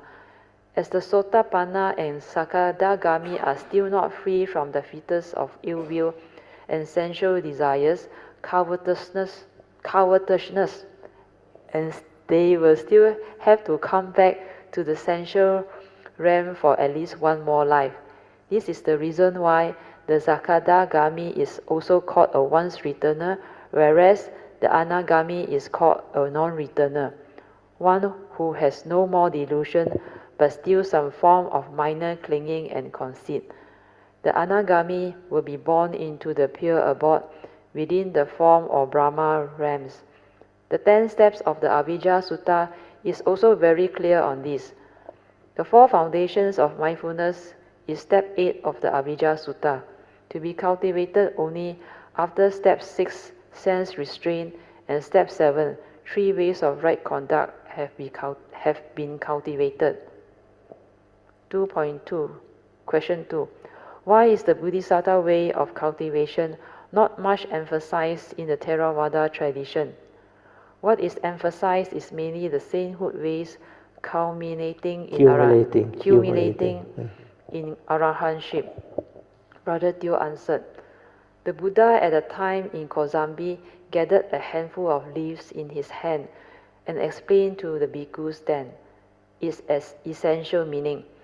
The Buddha said, "Even so, monks, many are the things that I have fully realized, but not declared unto you. Few are the things I have declared unto you. And why, monks, have I not declared them? They, monks, are indeed not useful, not conducive, are not essential to the holy life of purity. They do not lead to disenchantment, to dispassion, to detachment, to tranquility, to full understanding, to cessation, to enlightenment, and to nibbana.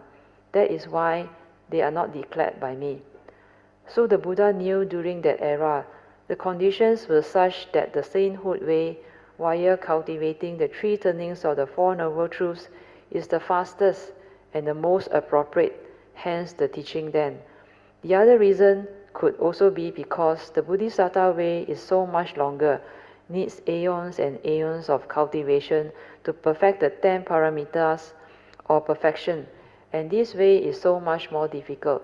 To be a Bodhisattva, one must have a very great compassion and a very big heart to come back for the living beings, and they have to vow to save the limitless living beings. The supra-mundane mind, via this great compassion and vows of theirs, must arise to cause them to come back again as Bodhisattva to cultivate the perfections. Otherwise, after arahantship, the form and mind will cease upon parinibbana, and there will be no more rebirth. Question 3. Can you elaborate on the second aspect of the 5 aggregates of form and mind? Brother Teo answered, the first aspect of the 5 aggregates of form and mind is as a human being. As a human being, we have a physical body, a physical form or body, and a mind. The Buddha subdivided the mind into 4 more aggregates of feeling, perception, activities of mind or sankhara, and consciousness. Since the mind is the knowing element, and anything that the mind knows is the form in the mind, hence you also have the 5 mental aggregates of form and mind within every moment of sense experience or sense door consciousness. This is the second aspect of the 5 aggregates of form and mind, and the external form enters the mind via the mental aggregates of perception, memory, perception, knowledge, or sanya. Like the external form of a Buddha image, how does this external form enter the mind? Via the seeing consciousness and mental perception, via memory, right? This second aspect, which is the 5 mental aggregates of form and mind that arise and pass away with every moment of sense door consciousness, is the more important one that the Buddha talks about under his dependent origination or 12 links, Paticca Samuppada teaching. The text mostly explains the 12 links using the first aspect of the 5 aggregates of form and mind, with the 12 link occurring only once over 3 lifespans, and this type of Paticca Samuppada is of not much use.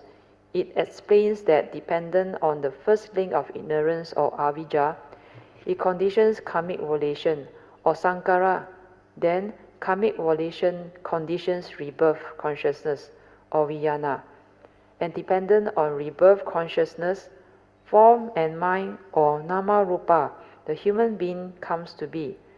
Dependent on the human being, the 6 sense bases or salayatana come to be. To them, this is the only possible logical way of explaining it. Whereas the actual 12 links using the second aspect can also be explained if one understands how our mind functions or operates as taught by the Buddha. According to the Buddha, the dependent origination occurs within every moment of our sense door consciousness. That is, dependent on ignorance, not understanding the truth, and wanting to know. It conditions mental volition or activities, mundane perception and thinking, etc. Then, dependent on thinking or mental volition, it creates mental contact that triggers off mental or thought consciousness instead of rebirth consciousness, because mind is also an organ. Then, dependent on mental or thought consciousness, the content of consciousness will follow to arise the 5 mental aggregates of form and mind, second aspect. Then, dependent on this form and mind, there must be these six sense bases, hence the flow of dependent origination as taught by the Buddha.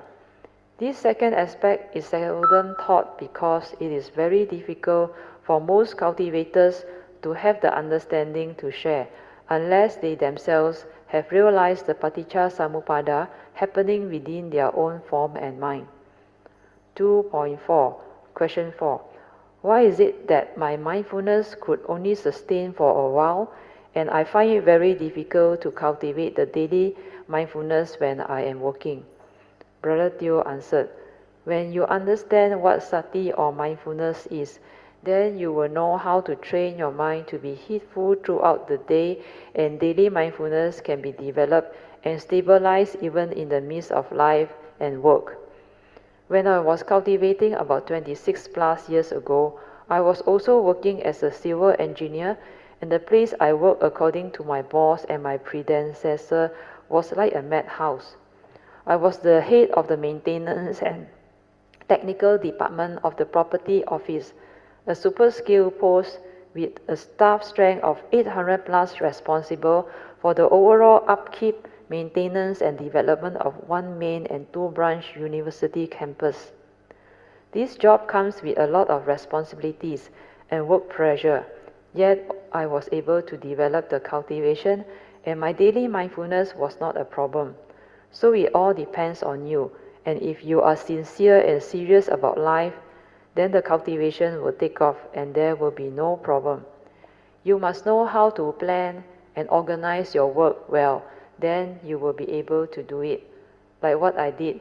Within a period of 2 to 3 months, the whole madhouse department was transformed, and I was able to settle down to do my cultivation, and soon I became quite free after I had managed to standardize into annual contracts most of the essential routine maintenance work. That was the reason why, while working, I could still meditate daily, off and on, can still go for meditation retreats and spiritual trips, etc., with my wife and 2 children aged 4 and 6. I follow a very strict daily religious routine and meditate very often. I will meditate every morning when I woke up, before I start work at office, at lunch break, and whenever I had free time, and before I sleep, even during meetings. Then later, when my daily mindfulness meditation had stabilized, I was able to meditate throughout the day and even into my sleeping moments. Like I hardly sleep, and I was fully aware and awake most of the time. 2.5. Question 5. What is the difference between forest and ordinary city monk? Brother Teo answered, it is just different terminologies used to describe these 2 different types of monks. The forest monks are those from the forest traditions, especially those within the outskirts of Thailand, where they still practice the forest traditions as laid down by the Buddha, i.e. they cultivate following the Vinaya and the Sutta, so as to be worthy of offering, etc., and also on a daily basis, they go for Pindapata or alms round following the Buddha's tradition. However, the ordinary city monks who stay in the city monasteries or temples do not usually go for Pindapata or alms rounds, and they are usually more scholarly, and since they tend to have more interaction with worldly people, their worldly duties are more, but they also cultivate following the Vinaya and the Sutta. It is a matter of preference or choice, and it is up to the individual. Both types of monks can still cultivate the Buddha Dhamma because they are ordained monks following the rules and teachings, Dhamma Vinaya as laid down by the Buddha. Part 3. Meditation. How to cultivate this second turning wisdom of Citta Maya Panya via inquiry, contemplation and reflection on the truth as proclaimed by the Buddha. 3.1. The Buddha said, this noble truth of dukkha is to be understood. Inquiries. Why did the Buddha say this? It is because the Buddha knew we need to inquire, reflect and contemplate into the truth he had proclaimed, so that we can truly understand what this first noble truth of dukkha or suffering is. This inquiry can allow us to sincerely reflect, contemplate and inquire deep into this first noble truth of dukkha to truly understand what dukkha is, before we confront it, so that we can be wary of it. This will also enable us not to be caught in dukkha or suffering via not knowing that we are already suffering. Number 2, how can I develop the understanding of what dukkha is? One can do it via the above reflection, contemplation and inquiry into the 5 daily contemplations as recommended by the Buddha, with a very calm and composed mind filled with saddha, viriya and sati, the first 3 of the 5 spiritual faculties, following what we have done during the Sutta class. For details, please refer to the recorded sharing via web link as done by Brother Sui An. 3.2. Second Noble Truth, Second Turning. The Buddha said, this cause of the arising of dukkha, which is craving, is to be abandoned. Inquiries. Why did the Buddha say this? I.e., craving, which is the cause of one's suffering, is to be abandoned. If craving is not abandoned, we will continue to suffer. Number 2, how can I abandon it? To reflect deeply into the Buddha's 4 right efforts and 5 daily contemplations as advised by the Buddha himself, followed by the Dhamma on impermanence, suffering, and anatta nature of the 5 aggregates of the form and mind. To use the 4 right efforts and the 5 ways as taught by the Buddha to abandon the unwholesome thoughts and the cravings that will condition our unwholesome action, speech, and thought. As we all understand finally, only wisdom frees, so to use the 4th way, which is to trace the origination factor, then retrospectively reverse it, to develop the wisdom to free, and this is the best way thus far. This 4th way uses heedfulness to cultivate the mindfulness of the 6 internal and 6 external sense bases via Dhamma Nupassana, mindfulness of Dhamma cultivation, to trace the original factors leading to the wisdom, thereby enabling one to understand clearly how your mind has been tricked into attachment or clinging and reactive modes via one's delusion, because there is no universal manasikara or wise attention at the moment of sense experience. Craving born of delusion is the cause of all our attachments and clinging to our 5 aggregates of form and mind that conditions our suffering. To refer to the 18 March 2012 6th Heart Sutra Part 3 Question 1 short notes for details. Third Noble Truth, second turning. This cessation of dukkha is to be realized. Inquiries. Number 1. Why did the Buddha say this? Why is this cessation of dukkha to be realized? So that one does not have to suffer anymore, because according to the Buddha, suffering need not be, and that this cessation of dukkha can be realized in the here and the now before one dies. The other reason is the second turning emphasized here is on the word realization, because the Dhamma or enlightenment is not a knowledge but a wisdom which is to be realized or awakened to without thought. Number 2. How can I realize the cessation of dukkha? Realization can only arise after one has trained one's mind to have the initial heedfulness and wisdom, after overcoming covetousness and grief, to cultivate the 4 foundations of mindfulness and the Noble Eightfold Path as taught by the Buddha. 4th Noble Truth, second turning. This Noble Eightfold Path that leads to the cessation of dukkha is to be cultivated. Inquiries. Number 1. Why did the Buddha say this? This second turning emphasis is on the word to be cultivated, instead of only to be understood, as per the first Noble Truth.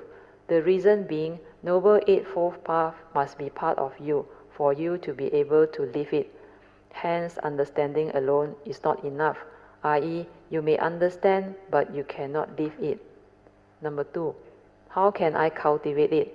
To contemplate, reflect, and inquire deep into all the Noble Eightfold Path factors, to develop the true understanding of what they are as taught by the Buddha, like the first path factor of right view, samadhi.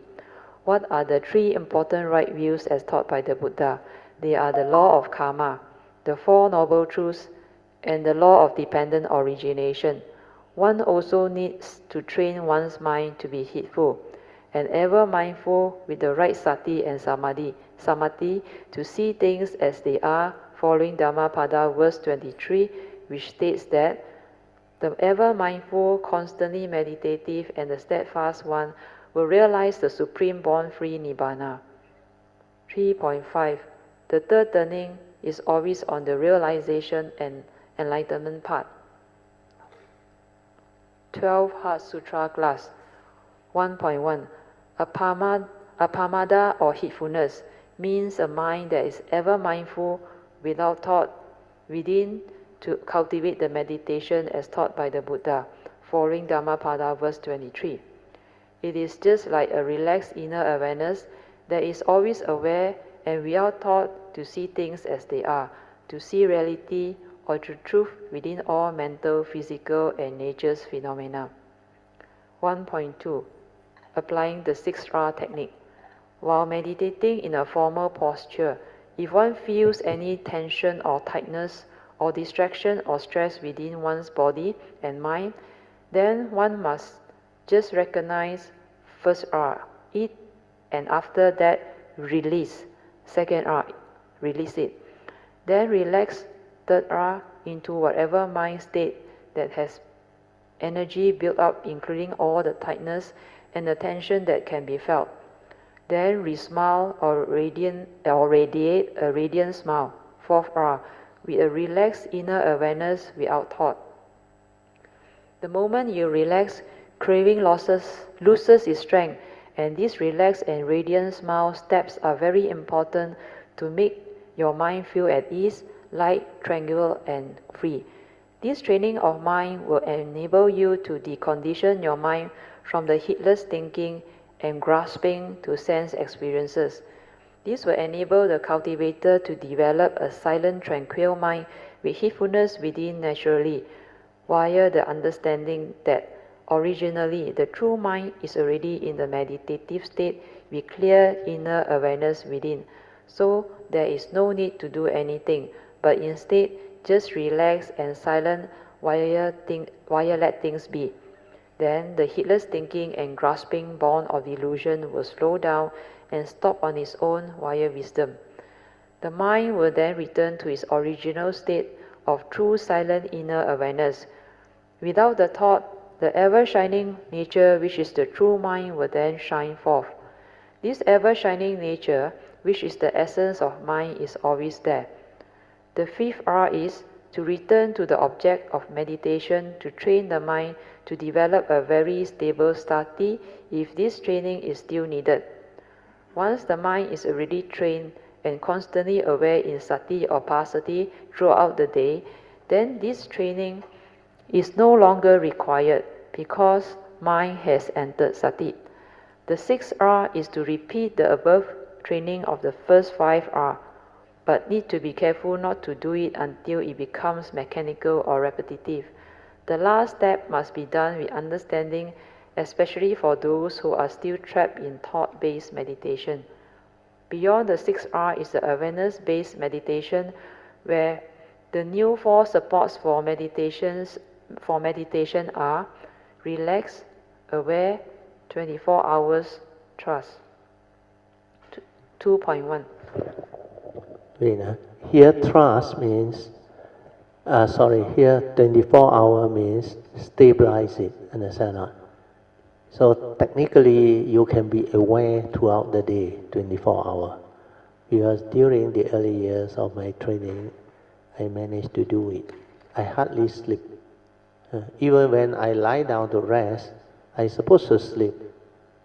But at that time, my mindfulness was so stable, my awareness can go in, as if I didn't sleep. Then all the subconscious, unconscious manifestation from the thought that pop up, I can see how it wants to create images like dream state, all those things, I can see. But the moment I maintain awareness, that one subsides.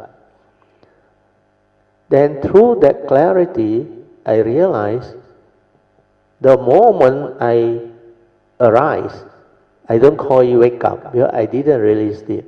I arise. The last thought, or the last awareness that come out, like I didn't sleep, no. I no need to wash my face or whatever. It's like in the normal day-to-day, moment-to-moment, I just arise like that. And throughout that 6 or 7 hours, I supposed to sleep, but I never sleep because the awareness is there. That everything that manifests from the subconscious, unconscious, or the mundane activity, the awareness saw. That's why I can see and I can understand why all this subconscious and unconscious release is needed in the brain. Otherwise you go cuckoo. where all your phobia, all your negative mind state of fear, worry, anxiety that you cling, accumulate, you have to release it, understand? If you don't release it, all this will make you cuckoo. So sleeping or resting is very good. Because during that time you are not active. You do not create resistance through the thinking, the heedless thinking and thought, sankhara activity, thought process. And because there is no resistance, the nature's energy from your karmic force habit, it actually help you recuperate. That's why all this give rise to the ability for the mind, through the brain, to release the trap, I should say, the trap, phobia and negative psychological memory. That's why sometimes you cling on to something that psychological memory is so strong, especially university student. After you graduate many years, you still dream you haven't passed your exam. There is still phobia, fear. Because these are trapped. The subconscious and unconscious phobia inside. It needs to be released. Then not until you develop the wisdom and the understanding, you cannot root it out. I remember after 1989 only I managed to root it out.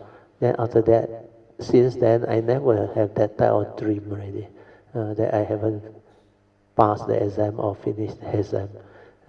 Then some of these phobia that you accumulated when you are young or when you experience traumatic thing, they actually, without you knowing it, accumulated. Because out of fear, it becomes a phobia. It gets trapped in your unconscious and subconscious. It's in your brain, but they never surface until you sleep.